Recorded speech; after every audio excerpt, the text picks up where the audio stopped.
board has implemented or is currently implementing are working effectively? And have you heard of the Way Forward document? And do you believe that this document will allow for the school board to be held accountable?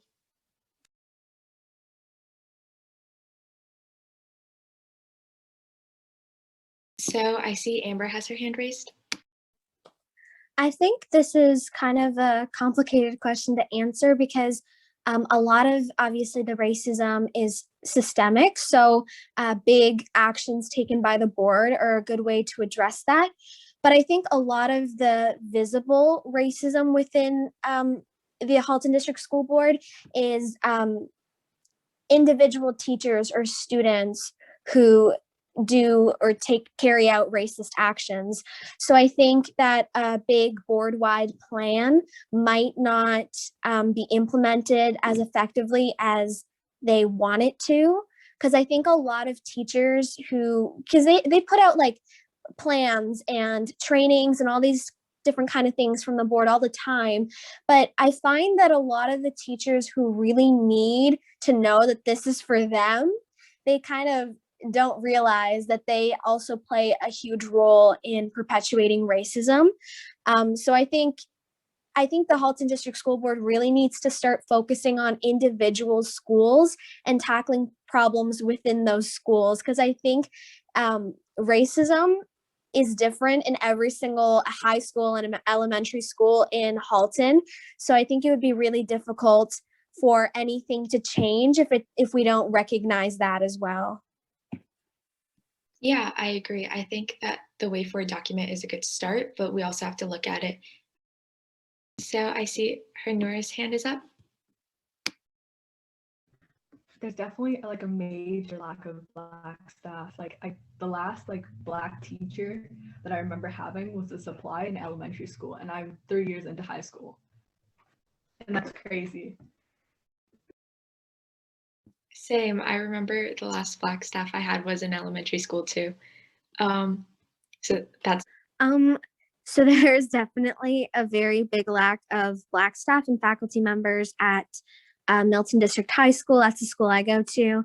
I think we have one Black staff member at our school. So yeah, it's a little bit disturbing, the lack of representation that students have. I think that the teacher population should represent the student population pretty accurately, because it's just very unfair for students to have to, literally have to teach their teachers about racism and the different experiences that BIPOC students go through. And I think it only makes sense to have the teachers represent the students that they're teaching. And I think it also plays into a lot of different issues where if it's just a mainly white staff teaching a very diverse group of kids, I would say that that's where a lot of the racism issues within MD stem from, because there's just not any accountability among staff members because they're all just white staff. So they don't truly understand what it means to have to deal with racism. And so I don't think that they can even do a good job with addressing racism in our school. And then I think the burden falls on the shoulders of the BIPOC students at our school, and that's not good for students' mental health or anyone's mental health, really. So I think not having Black staff or any BIPOC staff at schools is a really, really big issue. I think a very simple answer to this is address it head on, and put consequences for racist actions within the school.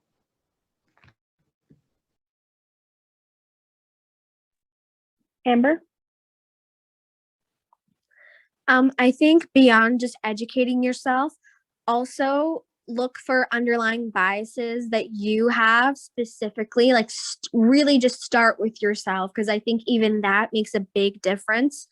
And call out, biases among your peers or any racist occurrences that your peers are causing.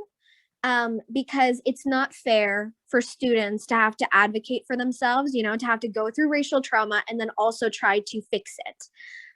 So if teachers really want to help with ongoing racism in schools, they need to address whatever racism they themselves are perpetuating, whatever racism their peers are perpetuating, and make sure that students feel safe in and outside of classrooms. And Akshaya? The teachers should monitor the classrooms properly because some teachers are just on their phone all the time, even during break. And maybe they can get a few students to monitor their classmates, and if there's anything racist going on, they can report it to the teacher and the teacher can do something about it. Yeah, so adding on to what you said, do you think the teachers can do anything like in their classroom settings, whether that be like talking about something during their lessons, like incorporating some sort of lesson about racism in schools and stuff like that in their lessons, or maybe having some sort of extracurricular after school activity? Is there anything, something like that they can do?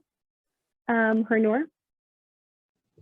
I think teachers just need to come off as someone who's easy to approach and have a conversation with, because I feel like with like presentations, or for example, when like Black Lives Matter presentations occur, a lot of the times it just turns into the Black kid in the class having to explain what they went through.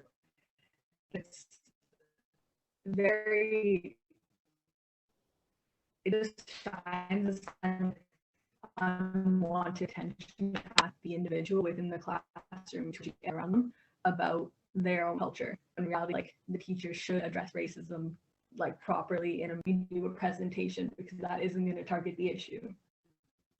My chemistry teacher does this thing where a lot of like people who founded like the basis of chemistry are stereotypical white male figures who just got the credit for their discoveries, right? When in reality, a lot of people of color actually helped them discover these things. And so what she does is she makes a list, because on curriculum, she needs to teach about the stereotypical white guys who got the credit for chemistry. She also includes people of color who help those people. And so she allows those also to be incorporated into what we're learning. And that just shines some light on people who in STEM programs actually did a lot of hard work. Yeah, I think that's amazing that your teacher does that. So I have two things to say about this question. So first, I just wanted to say, Hernur, that is so amazing that your teacher does that. I wish I had a teacher like that too. I think, yeah, I think honestly, just acknowledging the efforts and the accomplishments of BIPOC people in the STEM field over the years is really, really important, because I don't think I've ever learned about a female scientist ever, like in one of my classes, and we've learned about several male. So I think it's kind of disturbing, because there's obviously a lot of amazing female scientists whose work was taken over by men who took credit for it. So I think that's one thing that STEM teachers can do. And I think the other is honestly just helping their students in their class, because I think there's a lot of big push in getting women into STEM and getting people of color into STEM. And I think that's amazing. But what happens to those women, for instance, when they get into these STEM fields and they're in, you know, disproportionately male classes, or they're, you know, let's say they're the only Black woman in the entire class? What happens then? Because that's a lot of extra effort, and they have to go through every single day beyond just even taking a STEM class. So I think teachers should recognize the extra effort that goes into that, and how it's really easy to not feel comfortable in a classroom where you're the only person that looks like you. So I think teachers should really try to provide those students with resources and just make everyone feel comfortable and safe. At my old school, we used to do this thing where we got people from different professions come in and speak, right? And it was just an optional event you could go to, and you just got to meet a bunch of people in different careers. And a lot of times we got like adults, people of color come in from different careers. And that allowed everyone to see like, oh, there's a person like me who's in that field, and that's a field that I'm interested in. And then on top, these are adults who have gone through racism and seen solutions of it as well.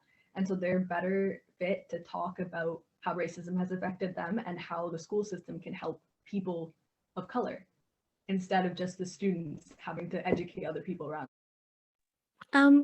I think they're starting to de-stream, or I think that was like a new board policy that came out. They're officially de-streaming all of the major like core courses, which is really great. Or I think they're just starting with math. I'm not sure, but they're doing something with de-streaming across the board, which is really great.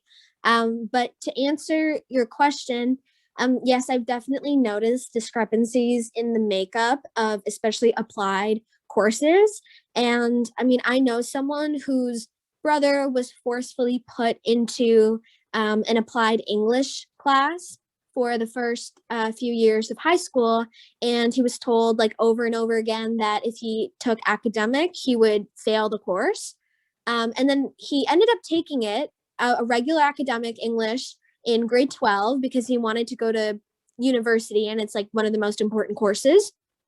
And I think he ended up doing very well in it, like a high 80 or something like that. And to think that he had been put in applied courses for his entire first half of high school is kind of ridiculous, because he had absolutely no trouble keeping up with academic grade 12s in his class. And I know of so many other people who have similar experiences with being put into applied, even though they shouldn't be. And all of these people who have told me about their experiences are people of color. So I think that's a really interesting and really sad. Because like I have a friend and he's a person of color, he's mixed. And like as soon as he starts getting good grades, because he's very smart, teachers seem to be very shocked by that. And they're like, oh my gosh, you're like killing it in school. And he's like, I'm just doing the bare minimum. Why am I getting praised when no one else around me is getting praised for getting the same grades or better grades than me? And I feel like a part of that comes from the fact that he is a mixed, like you can visibly see that he's a mixed kid.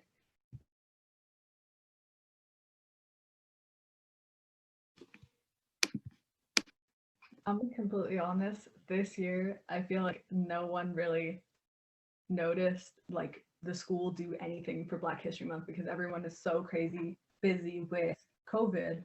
The whole idea of Black History Month sort of got washed away. I think the most I remember is like in our daily announcements, we had like people of color who have accomplished things being like told about to this, like to your class, and that's about it. That's literally all I remember from this year.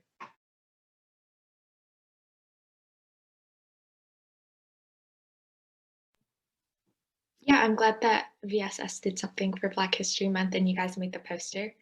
I think even a little helps, since we've heard that some schools have done nothing. But I still think there's still so much that we could have done for this year especially, and we can't really take COVID as an excuse. Amber? So I actually have a really interesting story to answer this question. So the equity team at my school, we developed a sort of subcommittee for like a Black excellence team, because we usually have one every year, but with COVID, a lot of extracurriculars kind of fell through the gaps. So we just made it a subcommittee of the equity team. So a couple of us took it upon ourselves to plan an entire month's of events and resources to share through the ND social media. And then we got everyone on the equity team to volunteer and take one thing on for themselves. So like every day, for example, we would post something new on our Instagram. Like Mondays would be sharing information about local Black run businesses, small businesses. So we could support them through the pandemic. And then, for example, on Fridays, we'd have a Black excellence spotlight. And we had a post for every single day of the week for an entire month. And that is something that we as students did all on our own. And our staff, at our school, they didn't plan anything, they didn't do anything. But we just had a meeting between staff and students, the two equity teams, last Friday, and the staff included in their presentation that they had done the Black History Month as like one of the equity initiatives they had taken on. So I thought that was really embarrassing because, you know, I turned on my mic and I was like, really? I didn't think so. I didn't think that was something that happened. So, you know, they doubled back and they were like, oh, right. Yes, that was you guys. We're sorry. We shouldn't have included that. But I think it's really interesting that they felt that that was appropriate. But yeah, I mean, our school didn't do anything this year for Black History Month. That was something that students did.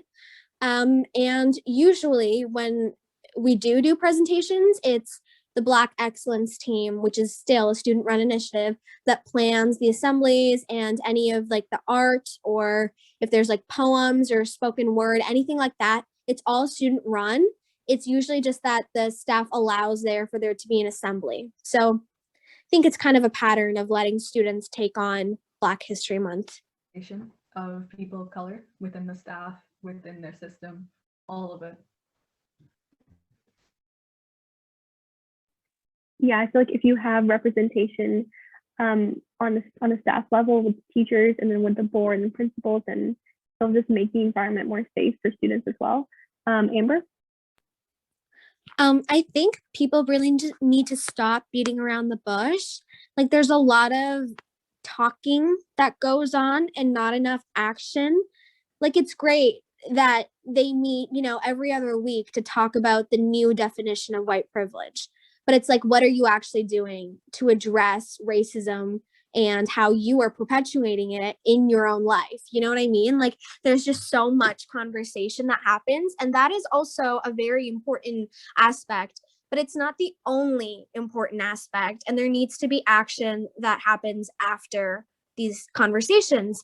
And I think that board members also need to start creating some sort of policy to provide students who carry out like racist acts, give them harsher punishments, because I think that's a really important way we can keep students safe and hold racists within the Halton District School Board accountable.